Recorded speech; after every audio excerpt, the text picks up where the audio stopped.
Python y Matplotlib te permiten crear gráficos tan interesantes como este de aquí. En este vídeo vas a aprender a crear exactamente la figura que te acabo de mostrar. También vas a entender cómo funciona todo el sistema de plots y subplots de Matplotlib. Y por supuesto, y muy importante, vas a aprender a interpretarla y a saber cuándo este tipo de gráficos son relevantes y útiles y en qué casos no lo son. Si quieres ver paso a paso cómo la he creado, te invito a que sigas en el vídeo porque empezamos ahora mismo. Enseguida empezaremos a crear gráficos y visualizaciones a partir de nuestros datos. Pero ahora vamos a hacer súper rápido un repaso del vídeo anterior para entrar en contexto y calentar un poco. Primero importamos pandas y la función loadIris de scikit-learn. Creamos esta función para hacer lo mismo que hicimos en el vídeo anterior. Primero cargamos el dataset en dos variables, características y etiquetas. Luego obtenemos el nombre de todas las especies que existen en nuestro dataset.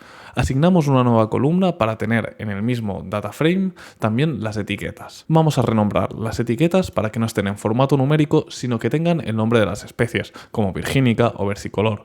Una vez tenemos hecho esto, vamos a renombrar nuestras columnas para que tengan nombres de variables más sencillos de recordar y que sean un poquito más Python friendly. De esta forma, aquí reasignamos el nombre de la columna, el original, por el que deseemos nosotros mismos. Una vez tenemos todo esto modificado, devolvemos X, que ya sabemos que contiene tanto nuestras características como nuestras etiquetas. Ejecutamos esta función para importar los módulos y para definir la función, ejecutamos la celda, y aquí en la variable X vamos a almacenarnos el resultado de esta función y como es un data frame vamos a utilizar el método get para comprobar que todo esté en orden. Perfecto, pues ya tenemos aquí las columnas, tenemos 4 columnas de características y una última que tiene las etiquetas. Así que como tenemos 4 características vamos a crear un gráfico con 4 plots, 4 visualizaciones para mostrar los valores, los elementos que contienen cada una de estas columnas. Para ello vamos a utilizar el módulo Matplotlib y vamos a empezar a hacer subplots, ¿de acuerdo? Los subplots nos permiten tener en una misma figura varios grafiquitos. Ahora os enseño a hacerlo, que es súper sencillo. Bueno, súper sencillo no, pero si te lo explico yo, pues sí. Venga, lo primero va a ser del módulo Matplotlib, vamos a importar el paquete pyplot y lo vamos a renombrar como plt. Recordad que nosotros lo instalamos ya en el vídeo anterior, si no simplemente tenéis que escribir el comando pip install matplotlib, os lo dejaré por aquí. Una vez tenemos esto, vamos a empezar a crear nuestra visualización. Como queremos trabajar con varios ejes, varias figuritas, vamos a ejecutar lo siguiente. Vamos a ejecutar una función que nos va a devolver dos objetos. Y esta función es simplemente llamar a subplots. Ojo que tiene que ir con ese DAT. Y a esta función le vamos a pedir varias cosas. Lo primero es el tamaño de la figura sea de 7 por 7. Entonces le pasamos una tupla con el ancho y el largo de la figura. A continuación le tenemos que informar de cuántas filas y cuántas columnas queremos que tenga estos subplots. Ahora veremos por qué es importante este parámetro. Vamos a decirle que nRows va a ser 2 y nCols va a ser también 2. Ahora ya tenemos nuestra figura y nuestros ejes. Hacemos 2 filas y 2 columnas porque, como veis aquí, tenemos 4 características. Por tanto, tendremos como una rejilla de 2 por 2. La figura, este objeto que vemos por aquí, el fig, es lo que va a contener todo el gráfico, ¿de acuerdo? Y dentro de esta figura vamos a tener 4 ejes. Si ahora miramos, por ejemplo, qué es esto de AX, lo vemos por aquí. Vemos 4 ejes vacíos porque todavía no les hemos hecho nada y vemos que tenemos aquí una matriz de 2 por 2. Tenemos primero una lista que contiene 2 ejes y debajo tenemos otra lista que también contiene 2 ejes. Si, por ejemplo, hiciésemos 2 por 3... veríamos que esto cambia, ¿de acuerdo? Y evidentemente nuestra matriz también. Tendríamos dos listas y cada lista 3 elementos. Vamos a dejarlo en 2 por 2, vamos a borrar esta variable para que no nos salga el output que es innecesario de momento, y vamos a seguir trabajando con esto para imprimir en estos ejes los valores que nosotros deseamos, es decir, nuestras características y evidentemente un poquito de texto y un poquito de decoración para saber qué es cada cosa. Lo primero que vamos a hacer para orientarnos es poner un subtitle a nuestra figura. Este es el título global de toda la figura. Luego veremos que cada uno de los ejes puede tener su propio título. Ojo que esto va con P, es subtitle, ¿de acuerdo? Entonces aquí vamos a poner, por ejemplo, gráficos de cada característica. Increíble que haya escrito toda la frase sin ningún error. Espectacular. Vamos a necesitar, ahora veréis por qué, un contador que va a llevar el eje actual, porque ahora cuando vamos a imprimir dentro de un bucle, y esto lo utilizaremos para guiarnos dentro de este bucle for, ¿de acuerdo? Y también vamos a poner una lista que contenga los colores para diferenciar rápidamente cada uno de los ejes. Y por ejemplo, pues vamos a poner red, green, blue, RGB, enjoyer, si soy, ¿qué pasa? Y orange, pues porque orange is the new black. Vale, ahora empezamos ya con la mandanga, con lo importante, que es nuestro bucle for. En este bucle for vamos a hacer lo siguiente. Vamos a iterar sobre dos conjuntos de elementos a la vez. Por tanto, vamos a poner feature name, el nombre de la característica, y luego feature array. Feature array o feature values, lo que queráis. Y le vamos a decir que tenemos que iterar sobre x.items. Lo que nos devuelve este método es el valor de nuestra columna en la primera posición, por ejemplo, sepal_length, y el segundo elemento que devuelve es toda la columna y la devuelve como una serie de pandas, ¿de acuerdo?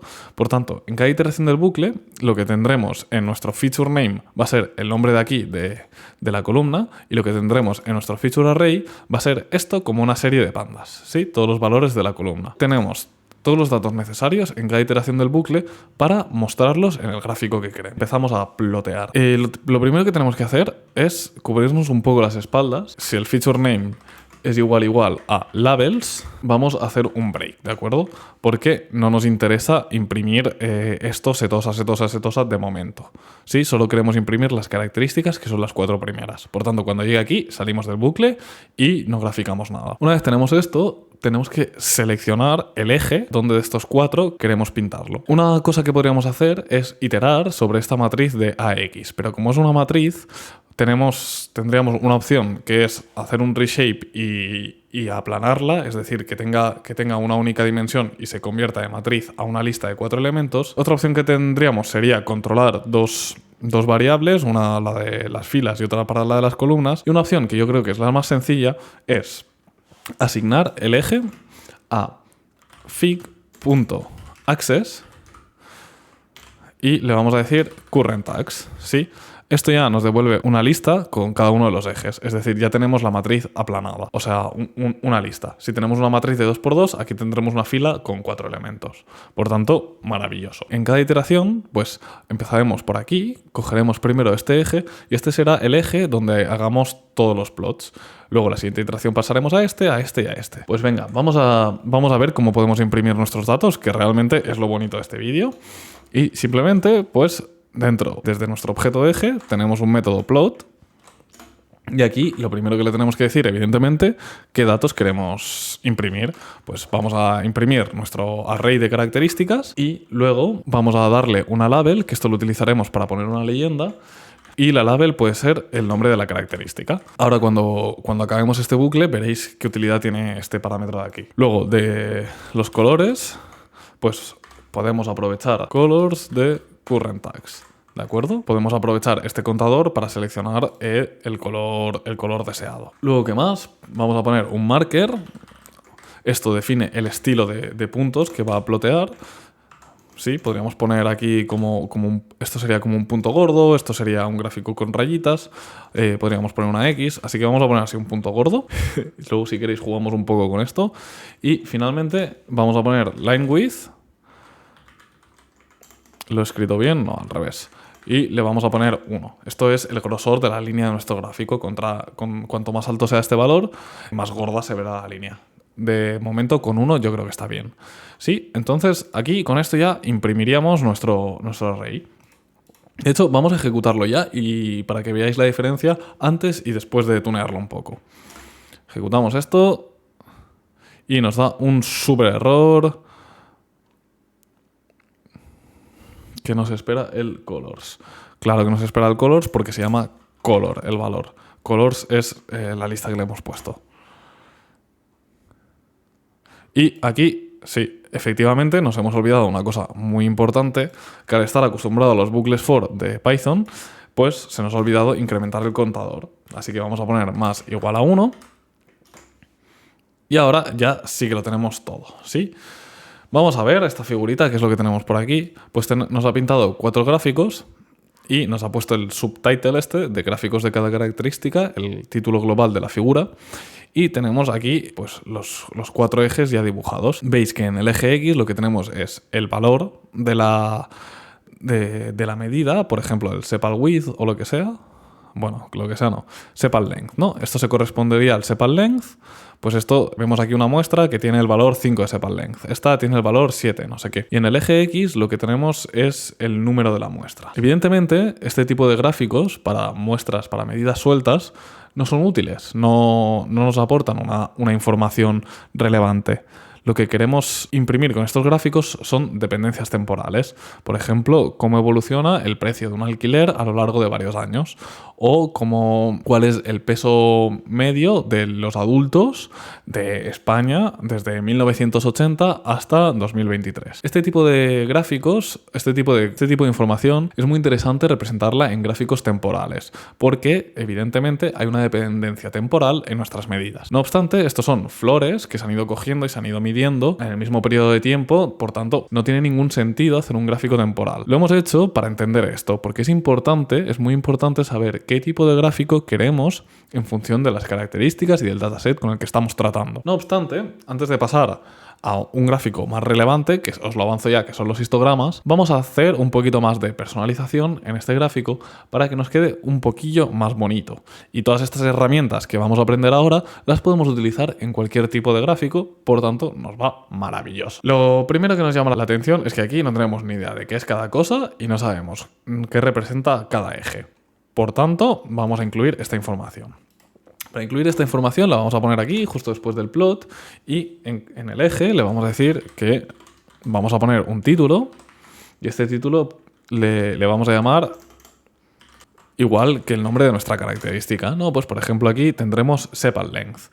Luego vamos a decirle que queremos ponerle la etiqueta en el eje X, en el eje Y, perdón, y va a tener el mismo, ¿no? Feature name, porque esto representa la medida de nuestra característica, por tanto coincide. Y finalmente no, pero en el otro eje, en el eje X, vamos a poner, por ejemplo, índice de la muestra, que se corresponderá con el índice de nuestro data frame, ¿de acuerdo? 0, 1, 2, tal. Muy bien. Otra cosa que podemos hacer es decirle que nos ponga una leyenda, ¿sí? Y aquí, como hemos pasado la label, pues ya sabe que tiene que coger este valor para mostrarlo en la leyenda. Finalmente, otra cosilla con el eje que podemos hacer es axis y lo vamos a poner en auto para que Matplotlib ya por sí mismo decida entre qué valores debe mostrar estos ejes, ¿no? Vemos que aquí ya lo tiene en auto porque realmente muestra las 150 muestras y vemos que todos los valores están dentro del eje. Si nosotros pusiésemos de límite, por ejemplo, 6,5, todos estos valores quedarían fuera y no los podríamos ver. Pero bueno, para que sepáis que esta es una opción de configuración para que la escala de los ejes se ajuste automáticamente a nuestros datos. Una vez salgamos de aquí, otra cosilla que podemos poner desde nuestra figura, que controla toda la distribución, es una tight layout, simplemente para asegurarnos que al poner los nombres y demás características no se chafen entre sí, porque si no dimensionamos bien nuestro gráfico, por ejemplo, el nombre de esta figura puede quedar justo debajo de este eje y verse muy pegado. Entonces ponemos una tight layout y nos soluciona este tipo de cosas. Vamos a ejecutar. Y veis que aquí nos aparecen todas estas cosillas que hemos ido poniendo y que no se chafan entre sí. Vamos a ver si esto lo comento, a ver si tenemos algún problema. ¿Veis lo que os decía? Si no ponemos la text layout, pues el nombre de este eje se chafa con el título de la figura que tiene justo debajo. Pero si lo ponemos, pues se nos soluciona automáticamente este problema con una única función, lo cual es bastante maravilloso. Y de hecho creo que nos podemos venir aquí a Expand Image. Y la puedo hacer un poquito más pequeña quizá. Y con esto me puedo mover. Maravilloso. Así lo vemos todo. Sinceramente este controlador es un poco una castaña. Pero bueno. Venga, ya que estoy aquí, pues vemos que aquí arriba tenemos el... Desaparece mi brazo, es increíble. Aquí arriba tenemos el título del eje. el título, sí, el título del ax, quiero decir, ¿no? Luego aquí tenemos el título del eje Y y aquí tenemos el título del eje X. Y además aquí con colorines nos han aparecido las leyendas, ¿sí? Lo cual es una maravilla que flipas. Y así tenemos un poquito personalizado con toda la información relevante nuestro gráfico. Vamos a ver una cosa muy importante que se me había olvidado, que es, por ejemplo, en este eje de aquí, ¿cómo podemos poner dos líneas distintas? O sea, hacer dos plots a la vez. Vamos a verlo, que es súper rápido, y también vamos a ver cómo poner una rejilla, como una cuadrícula, para ver de forma más precisa los números. Vamos a venirnos aquí, dentro de nuestro bucle for, donde hemos pintado cada uno de los ejes, y como queremos modificar el primer eje, vamos a decir lo siguiente, vamos a hacer un if y vamos a comprobar si el eje actual es el número 0, es decir, el primero de todos. Solamente cuando esto ocurra, vamos a seleccionar este eje y vamos a hacer un plot adicional. Dentro de este plot, lo que podemos poner como valores, por ejemplo, es la anchura del sépalo. Por tanto, nos venimos a nuestro data frame y ponemos sepal width, ¿vale? Así podemos comparar en el mismo gráfico tanto el ancho como el largo. Otra cosa que tenemos que poner, por supuesto, es la label. La label, en este caso, la vamos a poner de forma manual y vamos a poner sepal _ width. Vamos a poner un color diferente simplemente para que se diferencien bien y vamos a poner color igual a lila. Una cosilla más, vamos a cambiar el marker por lo que sea, para que se siga viendo bien. Y vamos a poner también una line width y la vamos a poner un poquito más fina, ¿de acuerdo? Entonces vamos a poner .3, que esto es lo mismo que 0.3, una abreviación. Vamos a ejecutar y vamos a ver cómo se ve. Vemos aquí que ahora aparecen ambas líneas juntas pues en el mismo eje. Fijaos en una cosa muy interesante que tenemos que tener en cuenta. Aquí, de este salto a este salto, no he incrementado el contador de ejes. Por tanto, hemos imprimido sobre el mismo eje, ¿de acuerdo? Por eso aparecen a la vez. Y otra cosa muy interesante es que aquí estamos en el eje 0, ¿no? Y hacemos este plot. Pero aquí todavía seguimos en el eje 0 y hacemos este plot. Veis que no se sobrescriben, sino que se acumulan dentro del mismo eje. Si se sobrescribiesen, perderíamos esta característica de mostrar varios plots dentro del mismo eje. Por tanto, esto es muy importante. La otra cosa que os quería mostrar es cómo poner una rejilla. Esto es muy sencillo. Simplemente nos podemos venir en cualquier punto de nuestro gráfico y poner ax.grid. Y de esta forma se muestra en todos los ejes. Fijaos que, por ejemplo, si yo la pusiese aquí dentro de este if, solo se mostraría la rejilla en el primero de los ejes. ¿Veis la diferencia? Por supuesto, esta rejilla podemos hacer un par de cosas, ¿no? Podemos ponerle un color, por ejemplo, decirle que sea naranja, y también podemos poner un line style. Esto, en la documentación de Matplotlib podéis encontrar las posibilidades. Yo voy a poner una raya al medio y un punto. Esto lo que hace es cambiar el patrón de nuestra rejilla. Veis que tenemos ahora raya, punto, raya, punto, raya, punto, y además se ve de color naranja. Pues ahora que tenemos ya súper tuneado nuestro grafiquito y sabemos poner el nombre de los ejes, sabemos hacer que varios plots a la vez y que no se enganchen entre sí, que queden bonitos, sabemos poner una leyenda, sabemos manipular el data frame y todo esto, vamos a empezar ya a hacer gráficos relevantes y que sean representativos de nuestros datos. El primero va a ser el histograma.